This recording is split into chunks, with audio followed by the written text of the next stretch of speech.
Protocole de Minsk, 2014, dit par Émile Berlerme en février 2022. Protocole de Minsk, 5 septembre 2014. Relevé de conclusion des consultations du groupe de contact tripartite relatives aux mesures conjointes destinées à mettre en œuvre le plan de paix du président de l'Ukraine, Petro Poroshenko, et les initiatives du président russe Vladimir Poutine.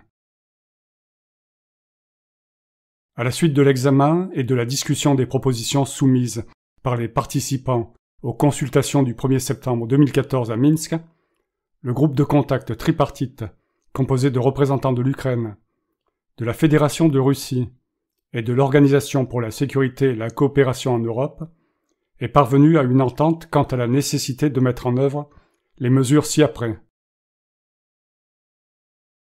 1. Assurer immédiatement la cessation bilatérale du recours aux armes. 2. Assurer la surveillance et la vérification par l'OSCE du régime de non-recours aux armes. 3. Procéder à une décentralisation des pouvoirs, notamment grâce à l'adoption d'une loi de l'Ukraine relative aux modalités temporaires de l'exercice de l'autonomie locale dans certains arrondissements des régions de Donetsk et de Lougansk. Loi portant statut particulier. 4.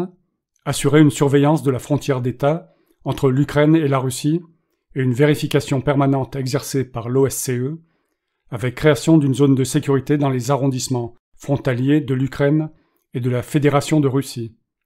5. Procéder sans retard à la libération de tous les otages et de toutes les personnes illicitement retenues. 6. Adopter une loi interdisant toute poursuite et toute sanction à l'encontre de personnes en rapport avec les événements qui se sont produits dans certains arrondissements des régions ukrainiennes de Donetsk et de Lougansk. 7. Poursuivre un dialogue national inclusif. 8. Adopter des mesures afin d'améliorer la situation humanitaire dans le Donbass.